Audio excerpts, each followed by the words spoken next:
of heart, don't stop to think. Don't stop for anything, jump out of bed. Gather your garments wherever they're shed.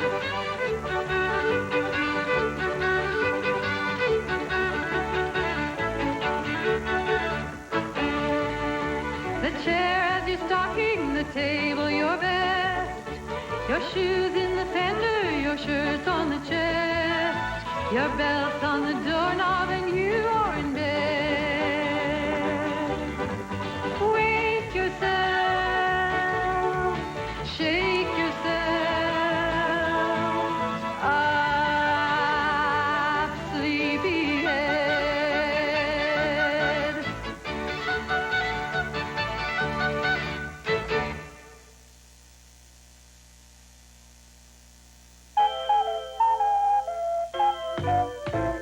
Spot, Spot, a lovable Spot. He's soft and cuddly and he smiles a lot. If there ever was a pup to cheer you up, it's Spot, Spot, Spot.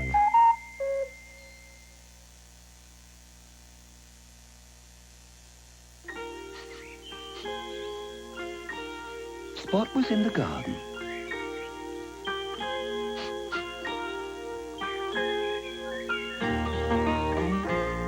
Oh, says Spot. What's that shining on the path?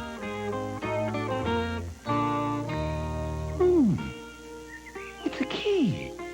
Probably the key to the garden shed, said a bird. Let's see if it is, said Spot.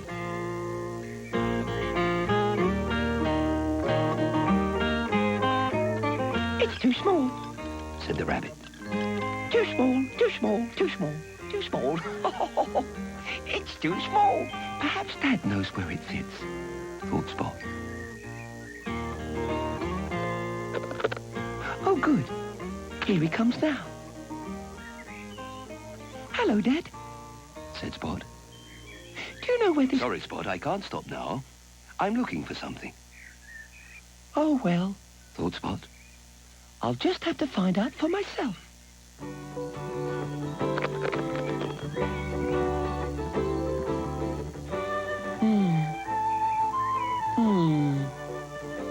Maybe it fits Mum's jewel box.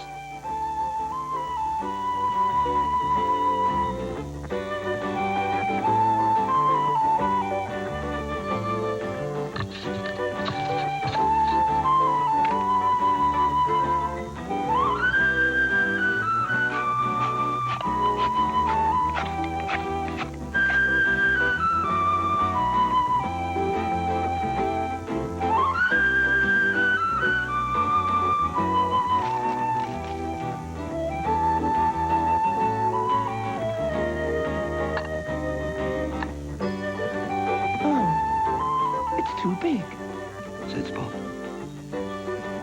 I'll try Dad's desk.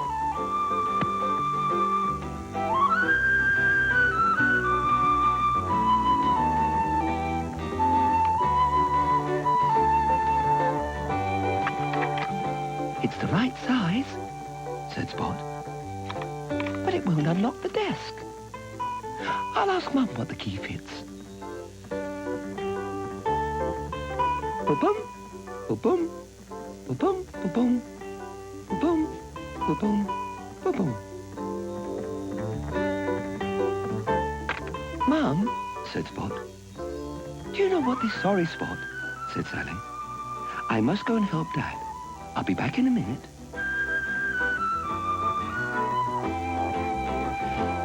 Perhaps it fits the kitchen cupboard, thought Spot. Oh, this game's fun.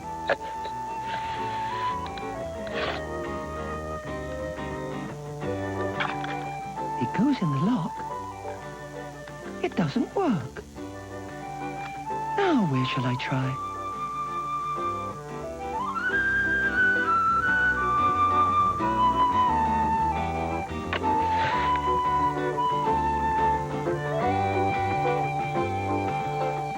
I'm not upstairs.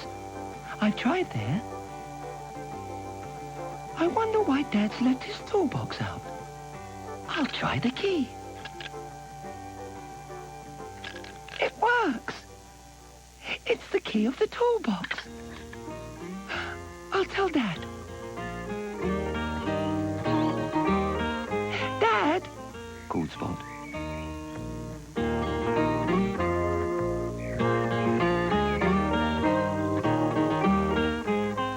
I found the key to the toolbox. What? That's clever, Spot, said Sam. We didn't even tell you that's what we were looking for. Well done, Spot, said Sally. You are a clever dog.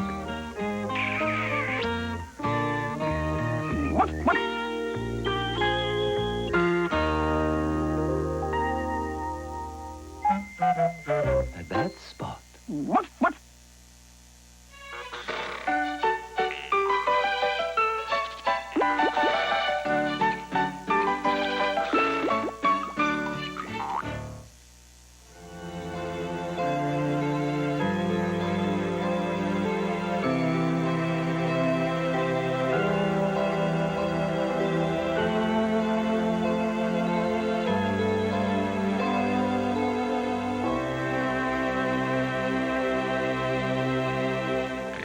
The Lion and the Mouse. Once a lion lay sleeping. A mouse ran across his paw. The lion woke up and roared and grabbed the mouse. Please, lion, do not hurt me. I am sorry I woke you, but if you do not hurt me, I promise I will do something good for you someday. Ah! Laughed the lion. What could a tiny mouse do for a big, strong lion? But all the same, the lion let the mouse go. One day, the lion was walking through the forest when suddenly some hunters captured him with a net. The lion roared his loudest roar. The trees shook, but the net stayed as strong as ever. Far away, the mouse heard the roar. He ran to the lion and nibbled at the net. He nibbled and nibbled until he made a big hole in the net. The lion squeezed through the hole and walked away with the mouse at his side.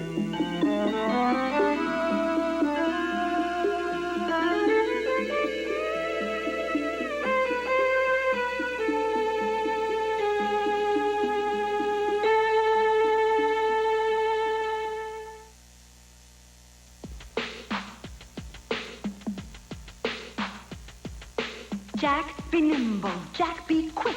Jack, jump over the candlestick.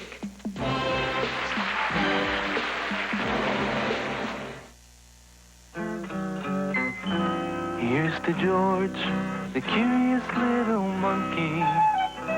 He must know what everything's about. Curious George, the curious little monkey. What's he up to?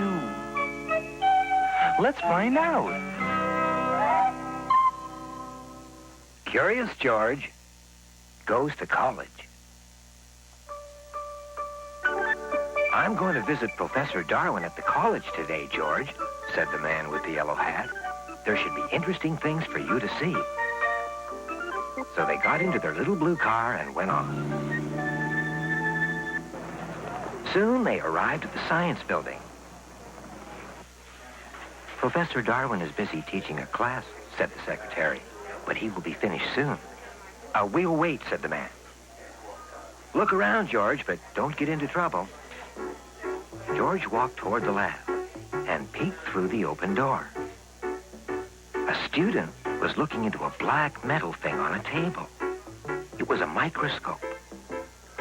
When he finished, another student had a look. And then another. Then another. What were they looking at? George was curious. When the bell rang, the students picked up their books and left. George jumped on the table and looked through the microscope. Inside, strange things were going on. There was a creature with hundreds of arms. How did that big creature get into that small space? George was curious. He pulled off the top, unscrewed the base, and there was a glass slide with dots on it. Now the microscope was all in pieces. Just then, Professor Darwin came in.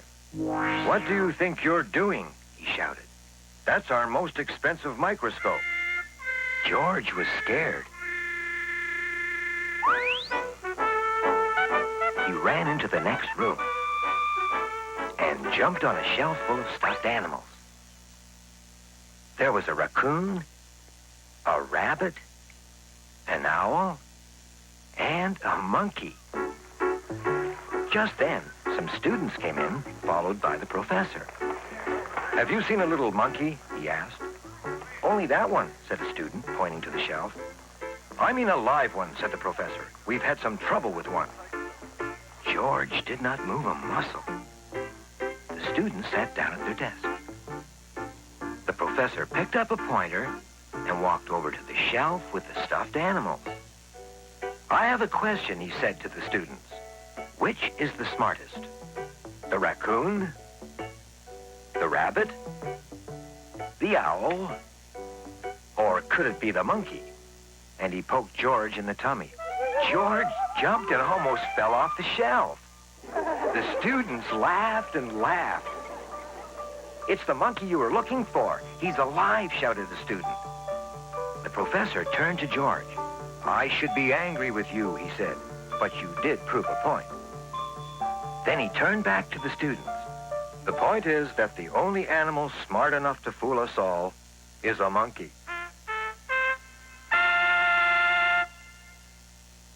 "George," said the professor, as he fixed the microscope, "in here is a world of wonders.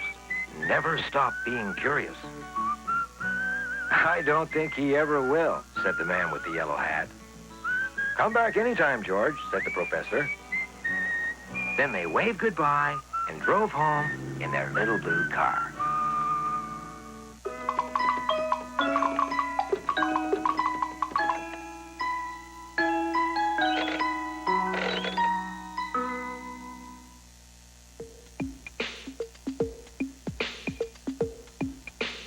Ding dong bell.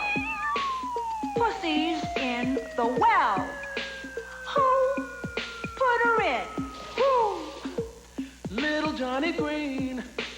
Who pulled her out? Little Tommy Stout. Ow! What a naughty boy was that to try to drown poor Pussycat, who never did him any harm and killed the mice in his father's barn.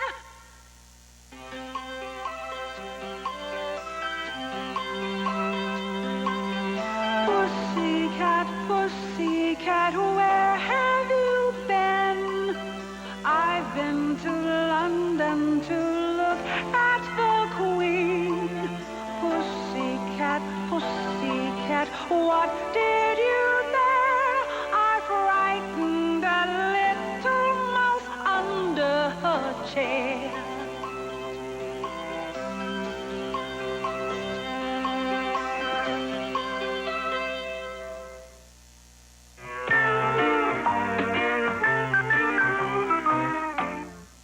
Miles from anywhere, said Mr. Brown gloomily, and not a station in sight. I wonder what's up now. I'm hungry. Me too, starving. The Browns' trip to the seaside hadn't got off to a very good start. Having risen early, they found themselves in a train which seemed more intent on stopping than actually going anywhere. Paddington, in particular, was feeling most upset. In fact, all in all, what with the delays and the restaurant car being full up with impatient travelers, he was glad he kept a marmalade sandwich under his hat in case of an emergency. It was definitely one of the worst emergencies he could remember. "Would you like a nibble, Mr. Brown?" he asked. "I made it in bed last night." No, thank you, Paddington. I'll wait till we get there. Perhaps I'll go and watch the people in the restaurant car," said Paddington. "It'll help to pass the time." "Be careful. Don't get in the way." You don't want soup all down your duffel coat. But her words were lost as the train got underway at last. In any case, Paddington had his mind on other things. Mr. Brown had promised them lunch on the train, and he'd been looking forward to it as much as the train ride. He'd never eaten on a train before, and the thought of having the two together had been beyond his wildest dreams. As he drew level with the kitchen, Paddington suddenly paused. It was like peering into a different world. A world of clanking pots and sizzling pans and people hard at work as the train rocked on its way. Even as he watched, a waiter came dashing in from the restaurant and deposited a pile of dirty plates right in front of him. It was as he was removing some gravy from his eye that Paddington suddenly overheard a snatch of conversation from the kitchen. Don't take any more orders for the fish. It's off. I'm not surprised. It's one of them days. Everybody's been asking for it. Some days it's all meat, other days it's fish. Good job I stepped on it. Otherwise, some of them would have been unlucky. Paddington felt pleased he hadn't been eating in the dining car after all. He was a bear with a strong sense of right and wrong. And after directing a very hard stare indeed towards the kitchen, he decided to do something about the matter without further ado.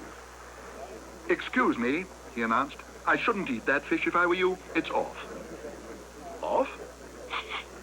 Doesn't smell too bad to me. At least, what do you think, Muriel? I heard the chef tell one of the waiters. They've run out of fish, so he had to step on it. The chef stepped on it? I expect he wanted to make it go further, said Paddington. Disgusting, called a man at another table. Couldn't help overhearing what you said, Bear, and I must congratulate you. Smart bit of work. That's all right, said Paddington doubtfully. It's more than all right. We might have been poisoned. Chef actually jumped up and down on it, so I hear, added a third man. Ground it in with his heels. I'm going, said his companion, and I shan't leave a tip. I shall give it to that bear. I think he deserves it. It's a pity there aren't more about like him. The rest of what the lady had been going to say was lost in a roar of general agreement. A tinkle of coins as everyone rose to their feet. Paddington gazed in astonishment. He'd never seen a restaurant empty so quickly. He hesitated for a moment as he peered at all the money on the table, then decided to be on the safe side and leave it for the waiter. One way and another, there wasn't a moment to be lost. Paddington wasn't quite sure what had happened.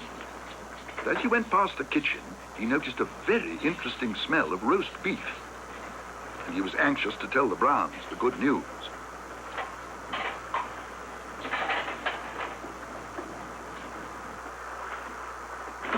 Luncheon, he announced in his best waiter's manner, is about to be served. But if I were you, I'd step on it. Otherwise, the chef might get there first.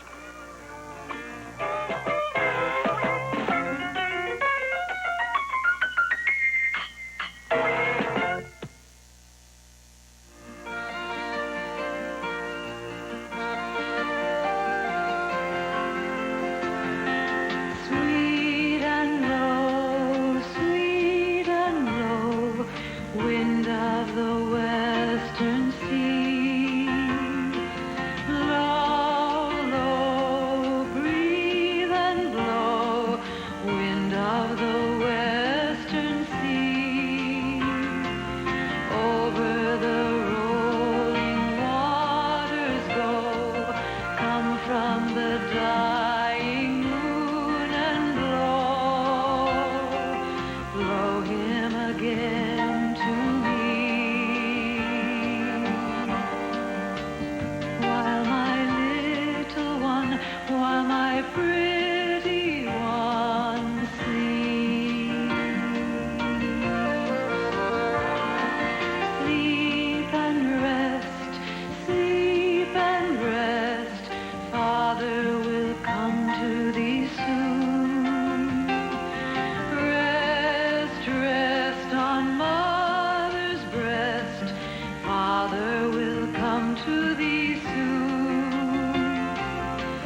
my pretty